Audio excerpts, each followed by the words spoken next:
नमस्कार, आप देख रहे हैं सिटी सेंटर शो। मुंबई से मैं हूं पूजा भारद्वाज। शो की शुरुआत कर रहे हैं चक्रवाती तूफान दाना की खबर से। आज रात ओडिशा तट से ये तूफान टकराएगा। बंगाल की खाड़ी से उठा ये तूफान पश्चिम बंगाल में भी असर दिखाने वाला है।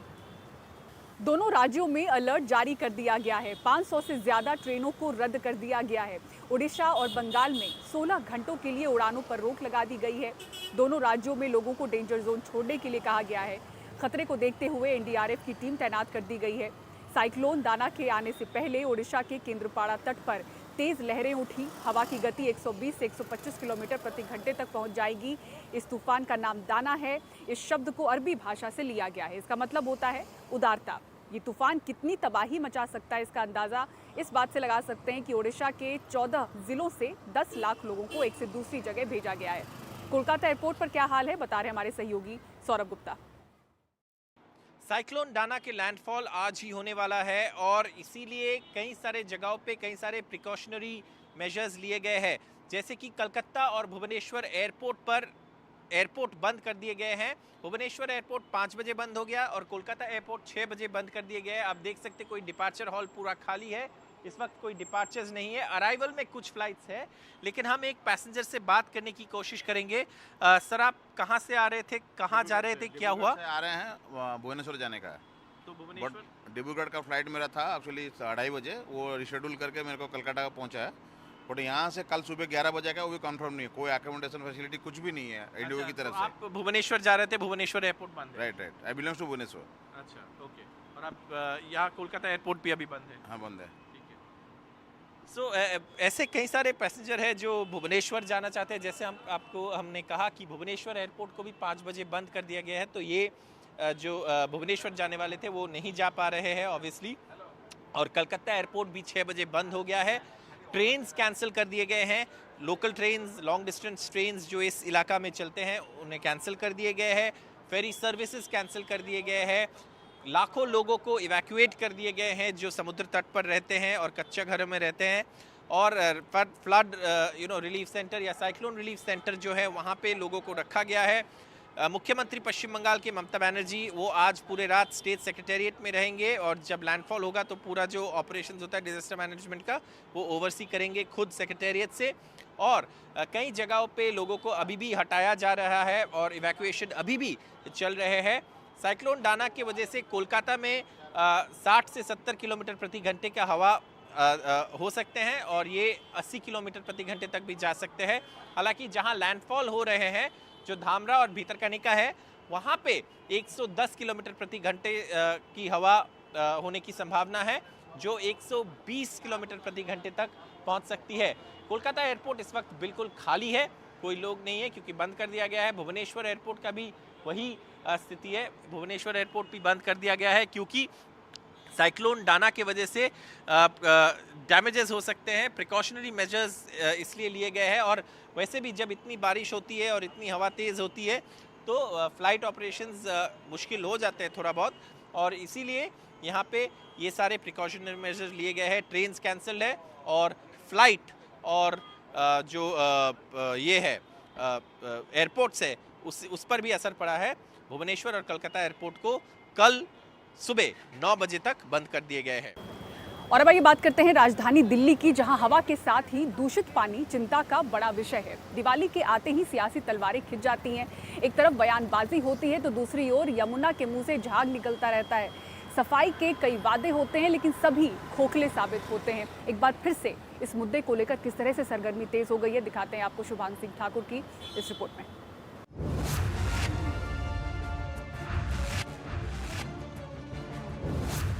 यमुना में प्रदूषण बढ़ा तो दिल्ली की मुख्यमंत्री आतिशी ने हरियाणा की बीजेपी सरकार पर आरोप लगाया कि वहां से छोड़ा जा रहा इंडस्ट्रियल कचरा दिल्ली में यमुना को प्रदूषित कर रहा है। आज दिल्ली के पानी में यमुना में प्रदूषण क्यों हो रहा है?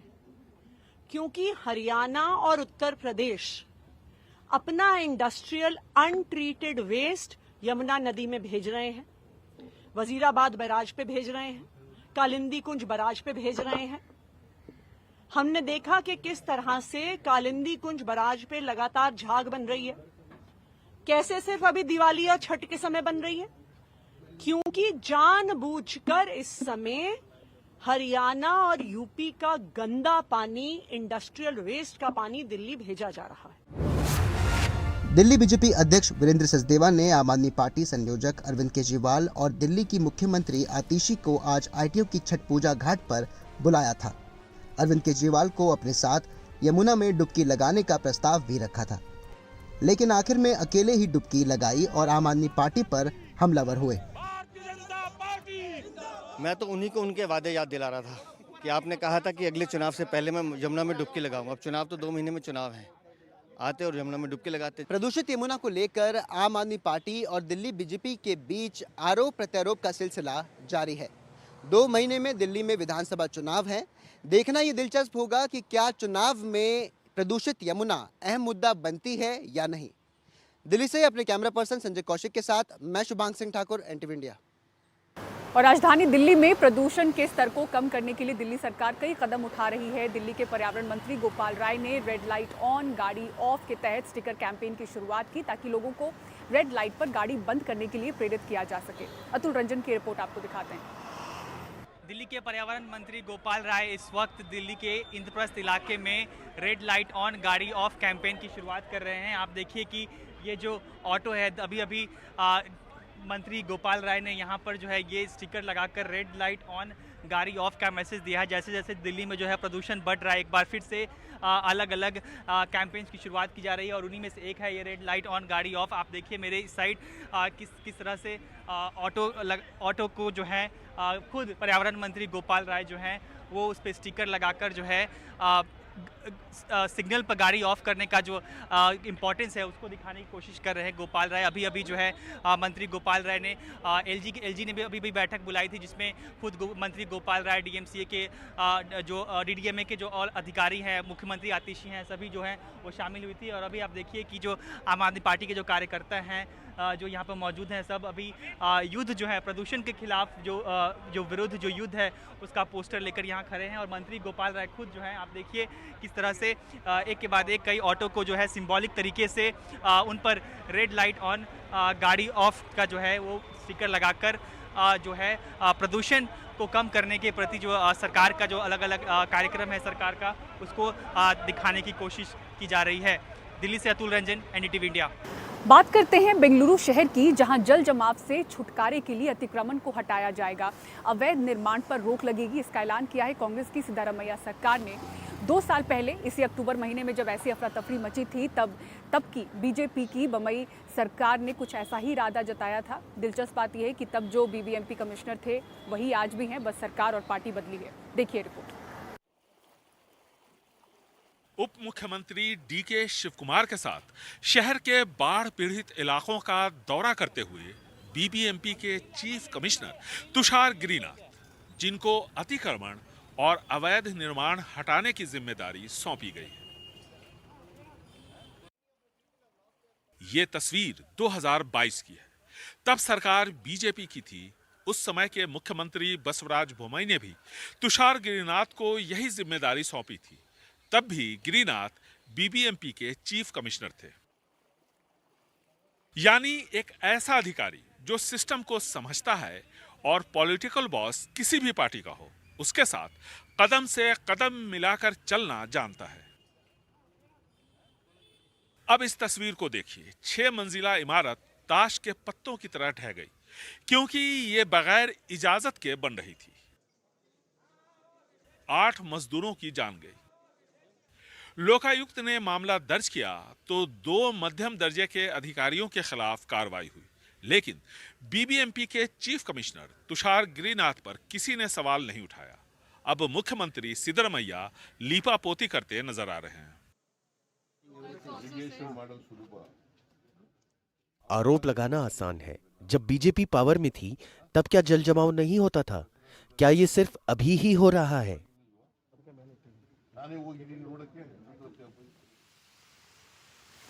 बारिश का पानी निकालने वाले नालों पर कब्जे के साथ साथ झीलों और झीलों तक पानी पहुंचाने वाले रास्तों पर अवैध निर्माण की वजह से शहर के हालात जरा सी बारिश में बिगड़ जाते हैं। कहीं ट्रैफिक जाम की समस्या तो कहीं नाव और ट्रैक्टर लोगों की मदद करते नजर आते हैं।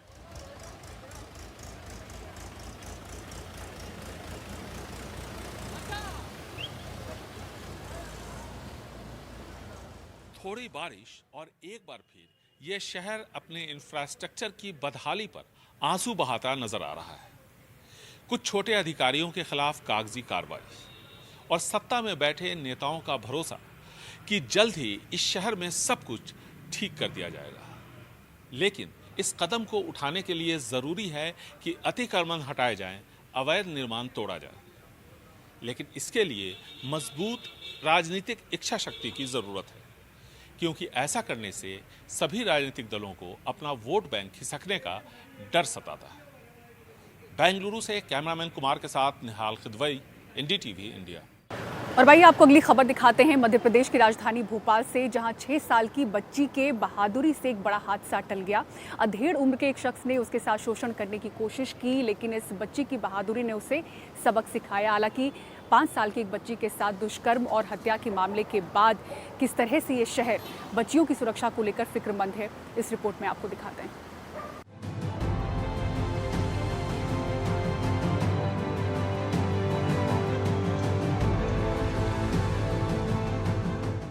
भोपाल में 6 साल की मासूम के साथ 50 साल के एक शख्स ने छेड़छाड़ की कोशिश की। आरोपी बच्ची को खींचकर ले जाने की कोशिश कर रहा था। उसने उस शख्स के हाथ पर जोर से काटा और भाग निकली। पुलिस ने आरोपी के खिलाफ पॉक्सो और दूसरी धाराओं में मामला दर्ज कर उसे गिरफ्तार कर लिया है। 50 साल की व्यक्ति ने 6 साल की बच्ची की हाथ पकड़े थे और हाथ पकड़ के उनको खींच के ले जाने की कोशिश कर रहा था।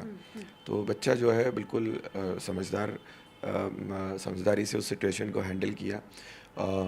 उसने ना चिल्लाया भी और उसके हाथ में काट कर वहाँ से भाग गया। और 1 घंटे के अंदर पुलिस ने आरोपी को गिरफ्तार भी कर लिया और बड़ी एक और घटना होने से बच गई। तो हम लोग यही संदेश सभी को ले रहे हैं कि पुलिस हर जगह पे हर व्यक्ति के साथ हर घर में मौजूद नहीं हो सकता है। हर व्यक्ति को अपनी सुरक्षा का जो पहला कदम है उनको उठाना है। सितंबर में भोपाल के जिस इलाके में मासूम के साथ बलात्कार और हत्या हुई, इस बच्ची का घर भी बिल्कुल वहीं पर है। पिछले दिनों राजधानी भोपाल में कई बच्चियों के साथ छेड़छाड़ और शोषण से जुड़े मामले सामने आ चुके हैं। अक्टूबर में 3.5 साल की मासूम के साथ टीचर के बेटे ने बैड टच किया। एफआईआर दर्ज कर आरोपी को गिरफ्तार किया गया। सितंबर में ही 3.5 साल की बच्ची के साथ स्कूल में दुष्कर्म हुआ। सितंबर में ही स्कूल छात्र के साथ यौन शोषण का मामला सामने आया। बच्ची के साथ स्कूल वैन में छेड़छाड़ का आरोप लगा, मामला दर्ज नहीं हुआ। सितंबर में ही 5 साल की मासूम के साथ दुष्कर्म हुआ, बाद में आरोपी ने उसे मार डाला। वैसे हमने कमिश्नरेट में 144 का हमारा ऑर्डर है कि हर किराएदार का वेरिफिकेशन होना चाहिए। अभी हम लोगों ने दोबारा सर्वे किया पूरा मल्टी में और हम लोग अभी एक सुरक्षा समिति भी वहाँ पे खास करके वहाँ तैयार कर रहे हैं। हर मल्टी के हर ब्लॉक 48 घर होता है एक ब्लॉक में, तो वहाँ पे भी हम एक 2 रिप्रेजेंटेटिव को चुन रहे हैं कि इन चीज़ों को पर ध्यान रखना कि कौन आ रहा है, कौन रह रहा है और बिना वेरिफिकेशन को न रहे। पुलिस का कहना है कि लोग सरकार से मिले घरों में नियमों के खिलाफ किराएदार रखते हैं, जिनका कोई भी वेरिफिकेशन नहीं होता और कई बार ये किराएदार आपराधिक प्रवृत्ति के पाए जाते हैं। इसलिए अब वेरिफिकेशन के बाद पुलिस सुरक्षा समितियां हर जोन में तैयार कर रही है। कहा जाता है कि बच्चों को अच्छे संस्कार देना जरूरी है, लेकिन अब समय आ चुका है कि अच्छे संस्कारों के साथ बच्चियों को गुड टच और बैड टच की भी जानकारी दी जाए। राजधानी भोपाल में 6 साल की मासूम ने जो सूझबूझ दिखाई, ये हमारे लिए एक उदाहरण है कि किस तरह से अगर बच्चियों को गुड टच और बैड टच जैसी जानकारी होती है तो वो बड़ी घटनाओं से बच सकती हैं और सुरक्षित भी रह सकती हैं। भोपाल से कैमरा पर्सन अभिषेक सिंह के साथ अमृतांशी जोशी, एनडीटीवी। और सोने चांदी की कीमतों में बड़े इजाफे के बीच लोग धनतेरस को लेकर क्या खरीदना पसंद कर रहे हैं, इस पर दिखाएंगे आपको खास रिपोर्ट एक ब्रेक के बाद। आप देखते रहिए सिटी सेंटर शो।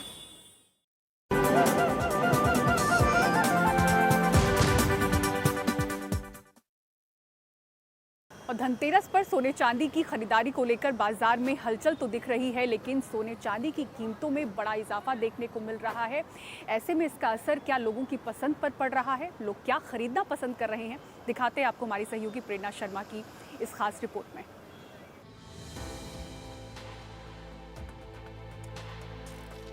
धनतेरस की चमक से चमकती सोने चांदी की दुकानें, लक्ष्मी गणेश की चांदी की मूर्तियां, सोने के पुरानी स्टाइल के जेवर लोगों को खूब आकर्षित कर रहे हैं। पहली पसंद तो हमारी लक्ष्मी गणेश की मूर्ति ही रहती है, पर जैसा कि इस साल राम मंदिर की स्थापना हुई है हमारे यहाँ, वो भी एक पसंद किया जा रहा है। मैं इनसे स्पेशल रिक्वेस्ट किया मैंने कि मेरे को राम मंदिर रेप्लिका दे, तो ये मेजर पसंद है हमारी। पर यस, ट्रेंड में तो लक्ष्मी गणेश सदाबहार हैं, इन्हीं का त्यौहार है, इन्हीं को हम पूजते हैं। रिगार्डिंग कॉस्ट, इन्फ्लेशन की मार तो इस पे भी है, अच्छा खासा एस्केलेशन हुआ है, पर त्योहारों में कॉस्ट को ना देखते हुए हम फीलिंग्स पे जाते हैं। गोल्ड में ज़्यादा इस वक्त प्रेफरेंस है लोगों की, चूड़ियाँ, कड़े, rings, earring sets, antique sets और गोल्ड कॉइन्स तो खैर काफ़ी ज़्यादा बिक रहे हैं, बिकॉज गोल्ड कंटिन्यूसली चढ़े जा रहा है। हर साल जैसे हम देखें 17-18% का रिटर्न मिनिमम आ रहा है। अभी इट इज़ एट 81,000 अभी, और कहा जा रहा है कि by year end it is going to be somewhere around about 95-96,000। So हर कोई इस वक्त गोल्ड ही।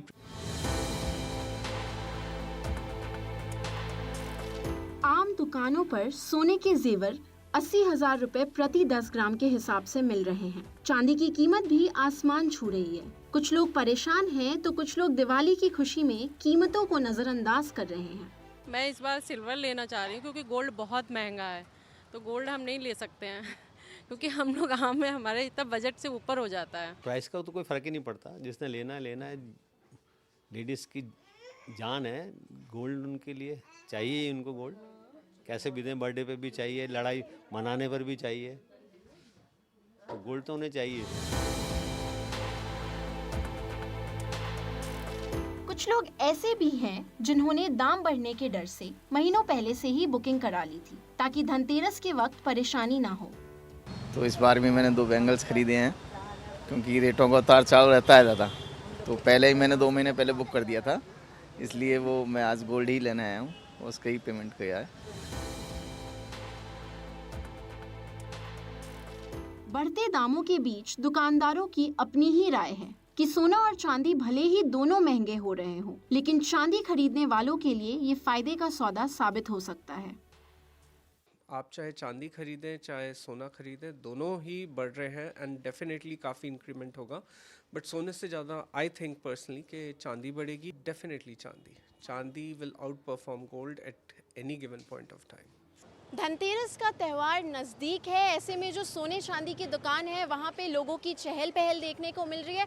हालांकि इस बार सोने चांदी के दाम में काफ़ी इजाफा हुआ है पिछले साल के मुकाबले, लेकिन क्योंकि दिवाली और धनतेरस से लोगों की भावनाएं जुड़ी होती हैं, तो ऐसे में लोग वही खरीद रहे हैं जो उनकी जेब को भा रहा है। नोएडा से कैमरा पर्सन पूजा आर्या के साथ प्रेरणा शर्मा, NDTV इंडिया के लिए। और सिटी सेंटर शो में फिलहाल इतना ही। पूरी टीम को दीजिए इजाजत। खबरों के लिए देखते रहें NDTV इंडिया। नमस्कार।